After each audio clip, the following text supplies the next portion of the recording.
Taylor Swift's surprise album is now out. Allow the examinations to start. As diehard Swifties are well aware, the pop star is known for cleverly disclosing subtleties of her adoration life in her tunes, so every time Taylor discharges music, her verses are dismembered. It's fundamentally a soul-changing experience. Now that Folklore has been released, fans are wondering if Taylor and Joe Alwyn have broken up after 3 years together. Exhibit A. In The One, the album's opening track, Taylor sings of waking up alone. She asks, if one thing had been different, would everything be different today? Back in April, Joe posted photos of Taylor's cats, proposing that he and his woman love were isolating together. For what reason would she be awakening alone in the event that they're together? That is the thing that fans wonder.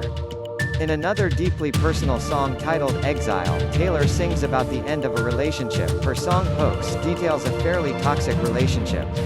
Of course, there is no concrete evidence proving Taylor and Joe split because maybe they didn't.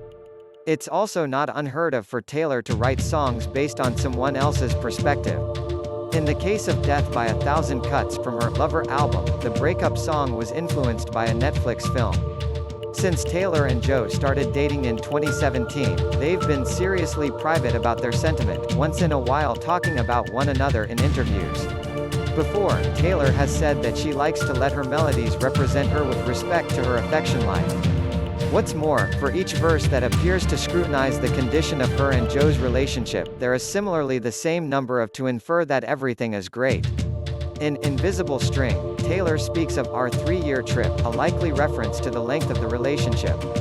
In the same song, Page 6 notes that the 30-year-old sings about a boy who works in a frozen yogurt shop, as Joe once did, and says, a string that pulled me out of all the wrong arms, right into that dive bar. That line is believed to be a nod to the dive bar on the East Side, which she sang about in 2017's Delicate, a song widely believed to be about Joe. There's also an online theory that Joe helped write 2 songs under the pseudonym William Bowery. If that's true, it would certainly hint that Taylor and Joe are still in lockstep. Further, Taylor has said she wanted to branch out when it came to Folklore and not necessarily focus so much on her personal life.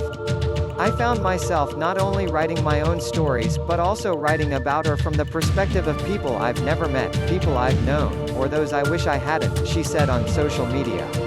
In isolation, my imagination has run wild and this album is the result, a collection of songs and stories that flowed like a stream of consciousness. Picking up a pen was my way of escaping into fantasy, history, and memory.